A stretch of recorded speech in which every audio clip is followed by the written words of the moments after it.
Hola y bienvenidos. Hoy nos vamos a meter de lleno en un artículo científico que, a primera vista intimida un poco, ¿no? Sí que lo hace. Buenas. El título es denso. Generación eficiente del tercer armónico en microanillos compuestos de nitruro de aluminio y nitruro de silicio. Casi nada. Pero justo esa es nuestra misión hoy. Detrás de ese nombre tan complicado hay una proeza de ingeniería increíble. Totalmente. Vamos a desgranar cómo un equipo de Yale ha conseguido coger luz de un color, transformarla en otra con una eficiencia récord y todo dentro de un chip minúsculo. Y sobre todo, ¿por qué esto es tan importante? Porque podría ser una pieza clave para relojes atómicos portátiles o sensores súper precisos. Exacto. Pues empecemos por el principio. El artículo habla mucho de peines de frecuencias. Antes de nada, ¿podemos aclarar qué es esto? Claro. A ver, la analogía perfecta es pensar en una regla, pero una regla para medir la luz. Ajá. Sus marcas no son milímetros, son frecuencias de luz, perfectamente separadas y superestables. Son la base de tecnologías de altísima precisión. Vale, una regla para la luz, entendido. Pero claro, toda regla necesita estar bien calibrada. Necesita saber dónde está el cero, por así decirlo. Ahí está la clave. Y para poner a cero esta regla de luz, necesitas un truco. Necesitas generar a partir de la propia luz del peine un punto de referencia. Y ahí es donde entra el famoso tercer armónico. Aquí es donde quería llegar. El artículo se centra casi obsesivamente en el tercer armónico.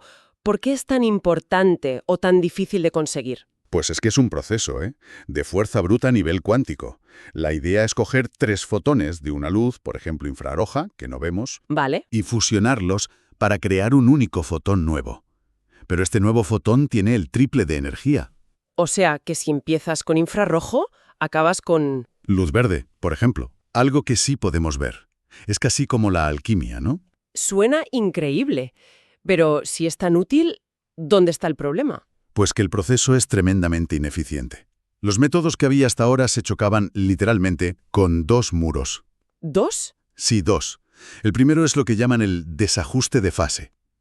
Piensa que la luz original, la infrarroja, y la nueva luz, la verde, viajan a velocidades un pelín distintas dentro del chip. Claro, y si no van a la misma velocidad, se desincronizan. Al instante. Es como intentar que 2 corredores, uno muy rápido y otro muy lento, mantengan el paso. Imposible.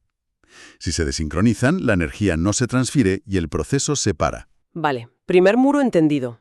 ¿Y el segundo? El segundo es la superposición de modos. Este es un poco más abstracto. El modo es básicamente la forma que tiene el campo de luz dentro del circuito. La forma. ¿Te refieres a cómo se distribuye? Exacto. Para que los 3 fotones originales se fusionen, sus formas tienen que solaparse, tienen que coincidir en el mismo espacio. Si la forma de la luz original y la de la nueva no se superponen bien, La eficiencia se desploma. a cero, prácticamente. Y la cosa es que los diseños de antes no podían arreglar las 2 cosas a la vez. O arreglabas las velocidades o arreglabas la superposición. O sea, que era un compromiso imposible. Si ajustabas una cosa, rompías la otra. Justo, un callejón sin salida. Y aquí, precisamente aquí, es donde el trabajo de Yale se vuelve brillante. Vale, si tienes un problema que parece irresoluble, mi primera idea sería simplificar. Buscar un material nuevo, más perfecto. Pues hicieron exactamente lo contrario. ¿Ah, sí?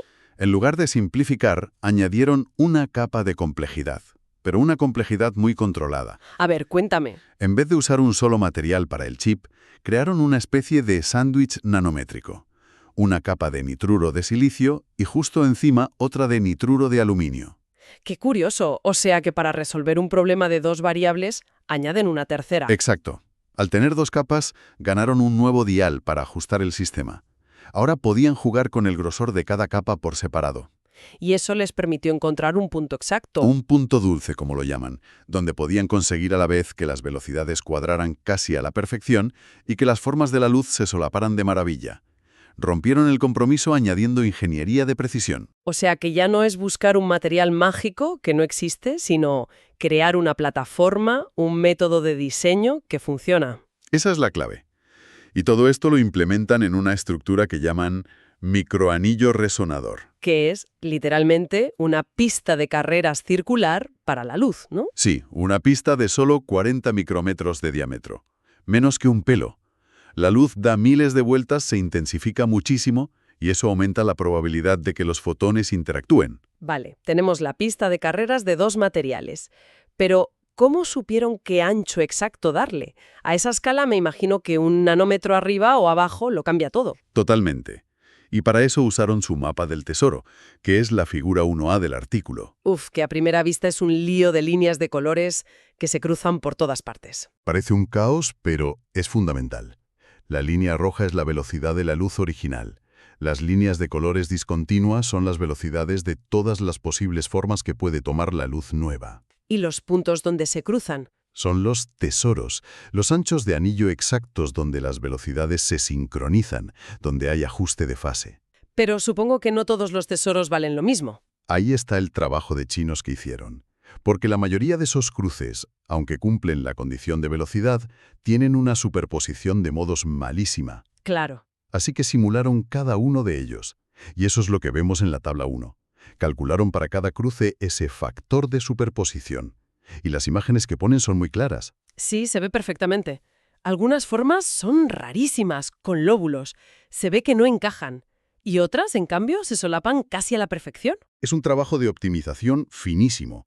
Sus cálculos predijeron que los anchos ideales serán 1,68 y 1,86 micrómetros. Es que la precisión es de locos. Y lo mejor es que luego fueron al laboratorio y el mejor resultado lo encontraron en un anillo de 1,85 micrómetros. La clavaron.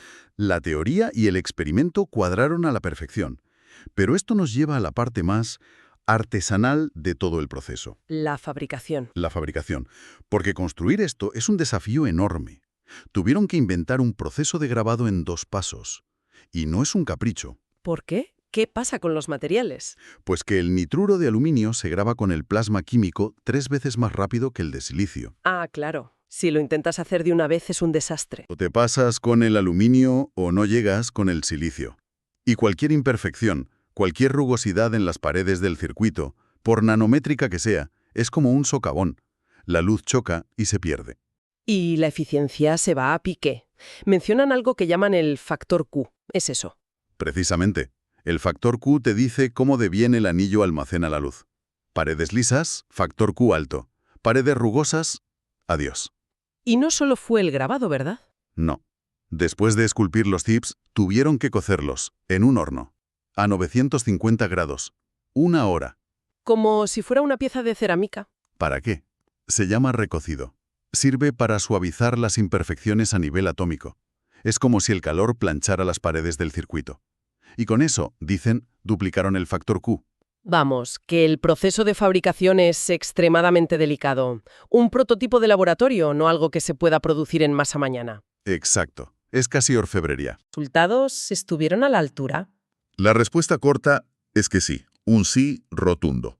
El gran titular es una eficiencia de conversión de 180% por vatio al cuadrado. Vale, esa es una unidad que reconozco que me deja un poco fría. ¿Cómo podemos traducir eso a algo más intuitivo?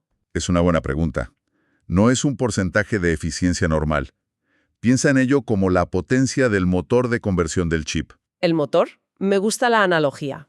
Lo que esa cifra nos dice es que su motor es increíblemente potente. Con muy poca gasolina, que es la luz de entrada, genera muchísima potencia, que es la luz nueva. Lo importante es que, según ellos, es el motor más potente jamás construido en un chip. Un récord. Ahora sí se entiende. Y la prueba la tenemos en la figura 2D. Se ve un mapa de color y hay una mancha brillante y nítida de luz verde justo donde debía estar. Y, muy importante, no hay nada de luz en la zona del segundo armónico. Exacto. Lo que confirma que el proceso es directo, de 3 a 1, sin paradas. Pero aquí es donde surge un efecto secundario que, a primera vista, parece un problema bastante gordo. Ah, sí. Para lograr esa eficiencia, tienen que meter bastante potencia en ese anillo tan pequeño. Y claro, se calienta. Se calienta. Y el calor cambia las propiedades de los materiales, ¿no? Los deforma un poquito, y eso hace que el anillo se desintonice. Es como si la pista de carrera se deformara por el calor a medida que el coche va más rápido. Espera un momento. ¿Me estás diciendo que el propio hecho de usar el dispositivo a la potencia que necesitas lo estropea? Suena un fallo de diseño garrafal. Es lo que parece al principio, y se ve muy claro en la figura 3B. La curva que mide cuánta luz entra en el anillo, a baja potencia es simétrica, perfecta, pero a alta potencia se deforma en una especie de triángulo inclinado. Es la prueba de que el sistema se está desintonizando a sí mismo. Entonces es inestable. Si la temperatura del laboratorio cambia un poco o dejas el láser encendido demasiado tiempo, todo ese ajuste de precisión se va al garete. Parecía una debilidad fatal, sí, pero aquí es donde demuestran una elegancia en la ingeniería que es admirable. En lugar de ver el calor como un problema, decidieron estudiarlo y usarlo a su favor. El clásico, si no puedes con tu enemigo, únete a él. O en este caso, entiéndelo también que puedas controlarlo. La prueba es la figura 4b. Ahí hacen lo contrario. Usan un láser de muy baja potencia, que no calienta, y controlan ellos la temperatura desde fuera. Y miden la eficiencia a distintas temperaturas. Justo. Y lo que obtienen es una curva preciosa, con un pico muy claro. Hay una temperatura óptima a unos 126 grados, en la que la generación de luz es máxima. Ah, ya lo veo. Convirtieron el problema en una herramienta. Exacto. Lejos de ser un fallo, el calor se convierte en otro dial para sintonizar el dispositivo. Si tu chip sale de fábrica con una pequeña imperfección, da igual. Le ajustas la temperatura y lo llevas a su punto de máximo rendimiento. Le da un nivel de control adicional. Es brillante. Bueno, creo que es un buen momento para recapitular. Resumimos lo que hemos aprendido. Perfecto. Vale, primer punto. Han conseguido un récord mundial de eficiencia generando luz del tercer armónico en un chip. Algo clave para tecnologías como los relojes atómicos. Ese 180% por vatio al cuadrado. Su motor de conversión de luz es el más potente hasta la fecha en una plataforma integrada. Segundo punto, que para mí es la clave del éxito. No es una mejora pequeña, es un cambio de paradigma. La idea de usar ese sándwich de dos materiales. Con eso resolvieron el compromiso imposible entre la velocidad de la luz y la superposición de los modos. Y tercero, la lección de ingeniería. Que a esta escala todo importa. Y que incluso un efecto que parece un problema, como el calor, puede convertirse en una herramienta de control. Totalmente.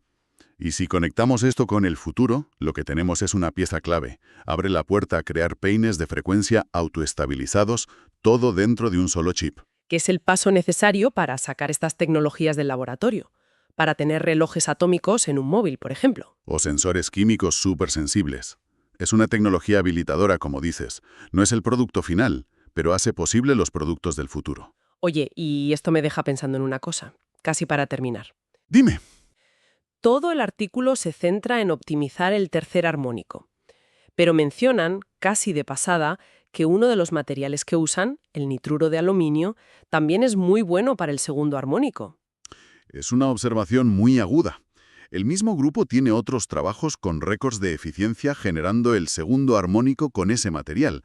O sea que la plataforma que han creado Sirve para los dos. tiene el potencial para generar los dos de forma muy eficiente. Y esa es la pregunta del millón. Claro. ¿Qué pasaría si pudieras generar y controlar los dos, el segundo y el tercero, a la vez, en el mismo chip? Pues que habrías resuelto el puzzle completo.